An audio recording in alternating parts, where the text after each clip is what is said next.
Ici, nous allons voir ensemble maintenant comment utiliser les animations, c'est-à-dire les animations des objets. Donc, photo, du mot, de la lettre qui est ici, du mot qui est là, etc. Alors, pour ce faire, ici, il y a déjà une animation qui a déjà été générée. Alors, pour ça, je vais d'abord dans l'onglet Animation. Une fois que je vais dans l'onglet Animation, j'ai ici ce qu'on appelle Volet Animation. Je clique dessus pour que je puisse m'assurer de bien voir toutes les animations qui ont été effectuées. Alors, je vais faire lire tout pour simplement voir quelle est l'animation qui était programmée ici. Voilà, j'ai la grenouille qui arrive, le mot qui vient se placer. Voilà. Donc là, on a les positions et je vois que c'est marqué numéro 1. Numéro 1, c'était au clic. Et la durée, ici, au niveau du délai d'arrivée, en secondes là. Alors, celle-ci, je clique dessus, je vois que les deux, il y a deux, il y a ça et ça. Donc ça, c'est quoi? Ben, c'est la forme qui est là. Et ça, c'est le mot qui est ici à l'intérieur. D'accord? Donc il l'a mis à deux, mais ils ont mis que celle-ci, c'est au clic, et celle-ci, c'est arrivé avec la précédente. Elles arrivent en même temps. Et puis, j'ai le numéro 3, pardon, c'est ce mot-là. Ce mot-là, c'est au clic, il arrive au clic. Et puis, celui-ci, il arrive aussi au clic après. Alors, je vais le lancer en tant que diaporama pour voir ce que ça donne. Je clique une fois, j'ai la grenouille qui arrive. Je clique une seconde fois, j'ai le mot avec la case dedans, enfin la case et le mot complet. Je clique, j'ai le mot, mais il me manque le début. Et puis, quand je fais mon clic, j'ai la lettre qui permet d'arriver. Alors maintenant, nous allons le réaliser nous-mêmes. Je vais vous montrer les étapes pour arriver à ce résultat. Première chose, on a vu que c'était la grenouille qui arrivait. On peut lui choisir l'animation qu'on veut. Alors, on va d'abord différencier les types d'animation. Quand je suis dans l'onglet, toujours dans le menu ici, onglet animation, je clique dans la petite flèche et le tiret vers le bas. Ici, quand je clique dedans, j'ai les entrées, c'est-à-dire c'est toutes les animations qui permettent de faire arriver l'objet ou le texte sur la diapositive. Le deuxième, c'est une accentuation, c'est-à-dire lui apporter une petite modification en étant sur place. Ça veut dire un mouvement. Comme ici, par exemple, je voudrais qu'il s'agrandisse. Ici, qu'il fasse une rotation. En étant sur place, c'est-à-dire ce n'est pas qu'il arrive, mais il fait une animation là. On va tester une à une après. Donc ici, et la sortie, c'est comment je veux qu'il parte. Quand je clique, par exemple, il disparaît. Voilà. Et ça, c'est le mouvement, comme on l'a vu dans une autre vidéo avant. Les types de mouvements, si on veut faire bouger les éléments, voilà, on pourrait lui tracer un chemin ou choisir des lignes et des courbes, des formes qui sont déjà prédéfinies. Et puis, vous allez remarquer ici en dessous que j'ai quand même pas mal d'autres. J'ai autres effets d'entrée, autres, parce qu'ici, on n'a pas forcément tout. Donc, si je clique là-dessus, je me retrouve avec en réalité tout ce qui est autres effets d'entrée. Vous voyez, donc je les ai toutes ici. Là, je ne les avais pas tous, donc je clique. Regardez, là, j'en ai que quelques-unes. Si je prends celles-ci, j'en ai que quelques-unes là, je clique là, je me retrouve avec d'autres possibilités, d'autres choix. Pareil, bien sûr, pour les rouges, donc ici, les sorties. Je clique là-dedans et j'en ai encore d'autres choix. J'ai d'autres choix qui sont là, qui s'offrent à moi. Et le tout dernier, c'était les mouvements. Eh bien, j'ai encore d'autres mouvements. Regardez, hein, c'est vraiment... il y a quand même pas mal d'autres mouvements qui sont super intéressants pour les utiliser. Ça dépend bien sûr dans quel cas. Donc moi, dans les premiers cas, je vais utiliser simplement les rentrées. Je vais utiliser ceci.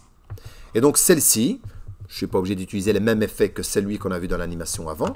Mais allez, je vais prendre par exemple celui-ci, entrée brusque. Je clique, voilà. La grenouille, elle monte. Et une fois que vous avez choisi ça, pensez toujours à côté pour voir si vous n'avez pas une possibilité de lui changer de mouvement. Dans mon cas, je l'ai fait arriver par le bas. J'aurais pu décider de la faire arriver par la gauche. J'aurais pu décider de la faire arriver légèrement en diagonale. Et ainsi de suite, bien sûr, ou bien par le haut. À vous de choisir ce qui correspond le mieux, parce que ce serait peut-être pas intéressant de la faire entrer par la droite, parce qu'ici, il y a déjà du dessin. Donc celle-ci serait plus intéressante, comme elle a déjà un fond blanc, de la faire arriver par exemple par le haut. Pourquoi? Mais comme ça, je ne vois pas. Bon, encore ici, je pourrais un petit peu la décaler, parce que je vois qu'on voit un petit peu le fond qui est derrière. Donc si je clique là, voilà, là je ne vois pas. Mais le fond, la transparence qui est derrière, on l'a vu dans une vidéo précédente, comme le fond il est bien uni, vous pouvez, en la sélectionnant, aller dans Format, Couleur, et vous sélectionnez couleur de transparence, vous cliquez sur le blanc, ça le détourne, ça retire le fond, et voilà, comme ça au moins maintenant, peu importe qu'elle vienne par là ou par là, ça ne dérange pas, Voilà, donc ici je la sélectionne. Donc celle-ci, elle est en 1, en animation, et je suis au clic. Je suis obligé de faire un clic, soit avec ma souris, soit appuyer sur mon clavier pour qu'elle puisse arriver. Puis je voudrais que ces deux-là arrivent en même temps.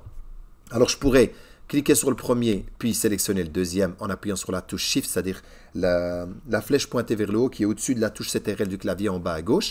Ou bien, je sélectionne comme ça mes deux objets sont sélectionnés, et je leur dis à eux d'arriver, par exemple, apparaître, ou bien fondu, balayé, zoom. Je peux choisir quelque chose qui me plaît là. Flottant, voilà. Regardez, flottant. Je vais changer exprès. Et là, je remarque qu'il lui a mis 2, 2. C'est normal parce que celui-ci, c'est le deuxième.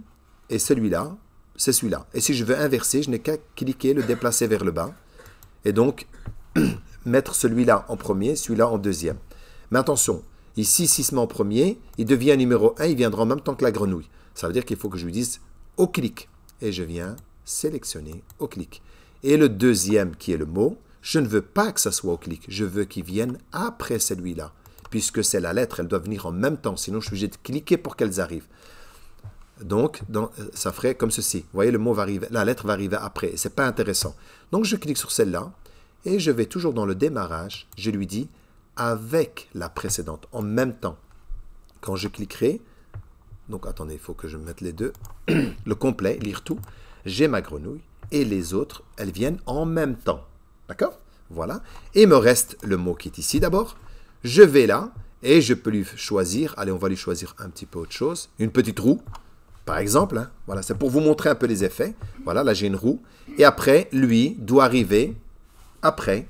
Et je lui demande, par exemple, d'apparaître ici. Là où il apparaît. Et c'est au clic. On clique une fois pour voir tout. Attendez, hop, lire tout. Il arrive. Chaque fois qu'un clic, voilà, c'est lui. Et puis le clic dernier, tac, ça arrive au niveau de la lettre qui est ici. Ça va? Donc voilà, ici, j'ai fait vraiment l'animation complète uniquement avec le vert. On est d'accord? Qu'avec le vert. Pour faire la petite forme ici, vous pouvez aller dans Insertion. Et là, vous avez toutes les différentes formes. Et vous pouvez choisir une forme ici à l'intérieur qui pourrait vous plaire. Celle-ci, je crois que c'est celle qui correspond plus ou moins. Vous voyez, regardez. Une fois que je la sélectionne, en réalité, voilà. Vous pouvez l'agrandir. Et quand vous l'avez sélectionnée, pensez toujours que quand je clique dessus, je suis dans Format de forme. Et ici, à l'intérieur, là, regardez, je peux choisir des modèles qui sont repris ici. Là. Voilà. Alors, ici, tu peux choisir toutes les formes. Ça, c'est les formes préexistantes. Mais rien ne t'empêche de choisir ta couleur. Ici. Ou bien choisir dans le... Ici. Là, tu peux choisir ce que tu veux. Ou bien ici, aller choisir ta couleur. Ou aller choisir la couleur ici. Donc là, quand vous choisissez la couleur, bah, je prends par exemple un bleu. Ça, je l'ai choisi pour le remplissage. Et pour le contour, je fais au hasard, hein, simplement pour vous montrer. Et là, je vais par exemple mettre un jaune. Voilà. Et là, j'ai un petit contour jaune. Voilà, on le voit ici, voilà. Voilà, par exemple. Ou si je veux qu'il soit vide à l'intérieur, remplissage, je mets aucun remplissage. Et je choisis son contour qui me plairait le mieux. Bon, ici, on était dans les verts comme la tortue, hein. Comme la grenouille, pardon. Voilà, donc, vous voyez, vous choisissez. Et après, vous pouvez même choisir encore les effets d'ombrage, etc. Ici, si vous voulez encore, vous pouvez choisir juste en dessous. Et dans les contours, je peux même choisir son épaisseur. Voilà, regardez, je fais une épaisseur un peu plus grande exprès. Voilà. Et vous pouvez déformer, agrandir, comme vous voulez la forme. Ça va? Donc là, c'est des formes que vous pouvez utiliser. Donc, c'est dans Insertion, Forme, et vous avez ici le loisir de choisir pas mal de formes qui pourraient vous convenir le mieux.